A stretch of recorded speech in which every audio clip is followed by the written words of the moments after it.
Hello students, welcome back to my channel. Last video में मैंने आपको लेसन नंबर 8 हिस्ट्री के 8 स्टैंडर्ड का एक्सप्लेन किया था। उसमें मैंने आपको साल्ट सत्याग्रह के बारे में बताया था, सोलापुर सत्याग्रह के बारे में, पेशावर सत्याग्रह के बारे में एक्सप्लेन किया। आई होप आपको वो समझ में आया रहेगा एक्सप्लेनेशन मेरा।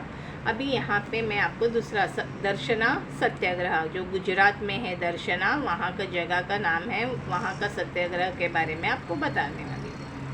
It was led by Sarojini Devi. ये याद रखना, Dharasana Satyagraha was led by Sarojini Devi, मतलब वो लीडर थे।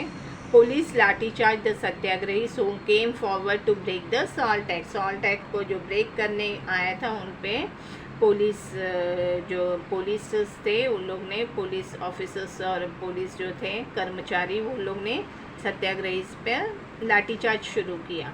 सत्याग्रही साइलेंटली टॉलरेटेड द ब्लोस, लेकिन उन्होंने कोई, बोलते हैं ना, रिवर्स ये नहीं किया। उन्होंने चुपचाप वो लाठीचार्ज खाया।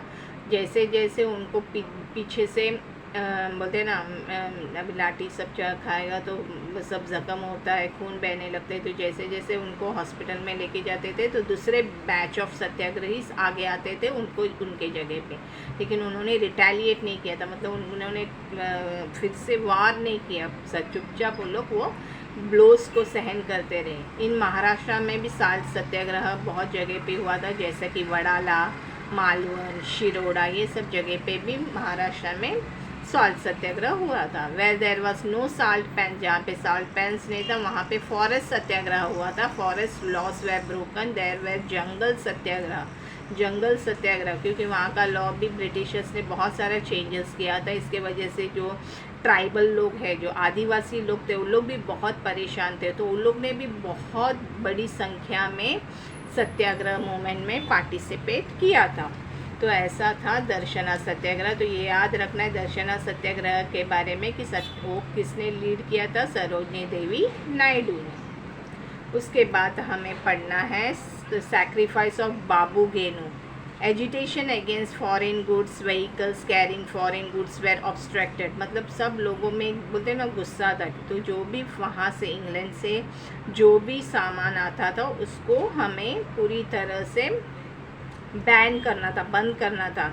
तो उसके लिए लोग रास्ते पे निकल आए थे। तो जो भी फॉरेन मटेरियल आता था, यानी जो भी टेम्पो हो या ट्रक में विदेशी जो भी सामान आते थे, उसके अगेंस्ट प्रोटेस्ट होने लगा। तो बाबू गेनू जो है वो एक मिल वर्कर था, मतलब कर्मचारी था।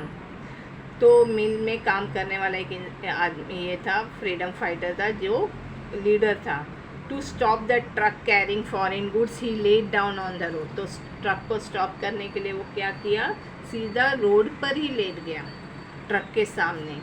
He was threatened by the police but he did not move. तो जो ट्रक आ रहा था वो, मतलब पुलिस के निगरानी में आ रहा था, मतलब दोनों जगह पे पुलिस वैन था और बीच में ट्रक आ रहा था, क्योंकि लोग बहुत इसमें थे, मतलब आक्रोश होके खड़े थे। उन लोग नहीं चाहते थे कि यहाँ पे कोई भी फॉरेन गुड्स, फॉरेन विदेशी सामान यहाँ पर आए। तो उन्होंने काफ़ी कोशिश किया ट्रक को रोकने के लिए, और या बहुत उन्होंने कोशिश किया पुलिस ने इसको, बाबू गेनू को वहाँ से उठाने के लिए, लेकिन वो तैयार ही नहीं हुआ। वो वहाँ जो लेटा था ट्रक को जाने ही नहीं दे रहा था। लेकिन finally he was crushed under the truck and he gain martyred, मतलब उसने शहीद हो गया। ट्रक ने उसके ऊपर से ही चला कर लेके गया, और इसके वजह से लोगों में और इंस्पायर हुआ नेशनल मूवमेंट के लिए। तो लोग काफ़ी इंस्पायर्ड हुए नेशनल मूवमेंट के लिए। नेक्स्ट है round table conference. British prime minister Ramsay MacDonald organise conference at London. London में कॉन्फ्रेंस ऑर्गेनाइज किया था which was known as round table conference. इसका नाम राउंड टेबल कॉन्फ्रेंस नाम दिया गया था। वो किसने ऑर्गेनाइज किया था ये याद रखना है, British prime minister Ramsay McDonald London में ऑर्गेनाइज किया था ये कॉन्फ्रेंस मतलब एक मीटिंग होता है जो लंदन में ऑर्गेनाइज किया था, और उस कॉन्फ्रेंस का नाम दिया गया था राउंड टेबल कॉन्फ्रेंस। फ्रॉम 1930 से लेकर 1932 तक 3 राउंड टेबल कॉन्फ्रेंस को ऑर्गेनाइज किया गया था। मतलब कितना, और राउंड टेबल कॉन्फ्रेंस था, 3 राउंड टेबल कॉन्फ्रेंस हुआ था। वो कहाँ हुआ था? लंदन में हुआ था। और किसने किया था? रामसे मैकडॉनल्ड ने, जो ब्रिटिश प्राइम मिनिस्टर थे। अभी first round table conference, Ramsay MacDonald was the chairman of the first round table conference. First round table conference का जो चेयरमैन था वो था Ramsay MacDonald. Doctor Baba Saheb Ambedkar, sir Tej Bahadur Sapru, barrister Jinnah was included in this round table conference. मतलब doctor Baba Saheb Ambedkar तो पता है ना, father of the Indian constitution, जो हमारे कॉन्स्टिट्यूशन को जिसने लिखा है वो है डॉक्टर बाबा साहेब अम्बेडकर। वो थे, वो उस राउंड टेबल कॉन्फ्रेंस में थे। सर तेज बहादुर सापरू थे। बैरिस्टर जिन्ना वो है जिसने पार्टीशन मांगा था। हम जब आज़ाद हो गए थे ब्रिटिशर्स से, हम जब आज़ादी मिली थी, फिर उन जिन्ना को एक अलग देश चाहिए था मुसलमानों के लिए, तो वो बैरिस्टर जिन्ना थे जिसने पाकिस्तान की मांग की थी। To discuss on various topics such as responsible government and central level establishment of federal state in India। मतलब क्या था इस राउंड टेबल कॉन्फ्रेंस का ये मतलब मेन ये क्या था, मेन सब्जेक्ट क्या था, मेन कंटेंट क्या था, उनको किस बारे में बात करना था कि हमें सेंट्रल लेवल में इंडिया में एक रेस्पॉन्सिबल गवर्नमेंट चाहिए। फिर उसके बाद establishment of state in India, establishment of federal state हमें चाहिए था इंडिया में, इस बारे में डिस्कशन करना था। तो इसको डिस्कस करने के लिए फर्स्ट राउंड टेबल कॉन्फ्रेंस रखा गया जिसका चेयरमैन था रामसे मैकडॉनल्ड।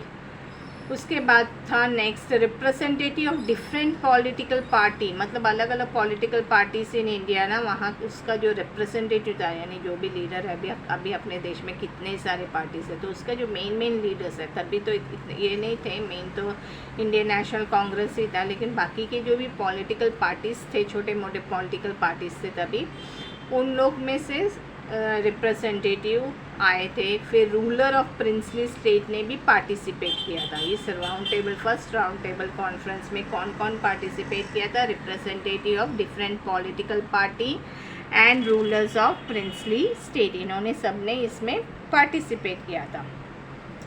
अभी कौन क्या हुआ उसके बाद, Indian national Congress did not participated, लेकिन इंडियन नेशनल कांग्रेस का कोई भी मेंबर इसमें पार्टिसिपेट नहीं किया था।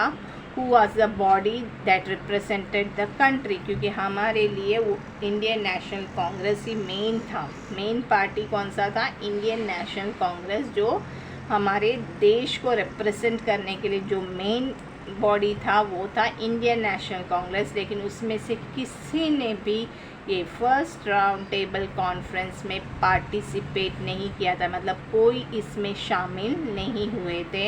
And hence this round table conference was indeed meaningless, और इसलिए उसमें मीनिंगलेस ही रह गया, मतलब उसका कोई फ़ायदा ही नहीं। जो मेन बॉडी है अगर वो ही नहीं आए तो फिर क्या फ़ायदा ना उस मीटिंग का, कोई फ़ायदा नहीं, मतलब वो मीनिंगलेस मीटिंग था, मतलब उसका कोई फ़ायदा ही नहीं था। तो इस तरह से वो खारिज किया गया, मतलब उसका कोई मीनिंग ही नहीं रहेगा। तो ये है फर्स्ट राउंड टेबल कॉन्फ्रेंस, ये मोस्टली पूछा जाता है क्वेश्चन आंसर्स में, तो आपको इसको याद रखना है पॉइंट वाइज, तो आपको यह आसानी होगी। तो Ramsay MacDonald was the chairman of this, और डॉक्टर बाबा साहेब अम्बेडकर, बैरिस्टर जिन्ना, ऐसे तेज बहादुर सापरू, इन्होंने वो गए थे।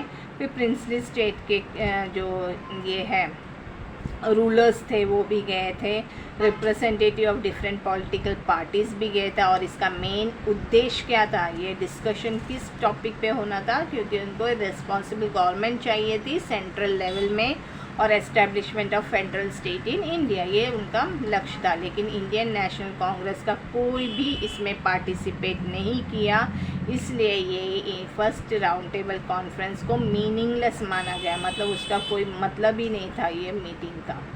तो ये लेसन बहुत थोड़ा बड़ा है, इसका जो थर्ड पार्ट है वो मैं अपना नेक्स्ट वीडियो में एक्सप्लेन करूँगी। आई होप आपको ये लेसन जितना मैंने आपको समझाया, एक्सप्लेन किया, आपको समझ में आ गया होगा।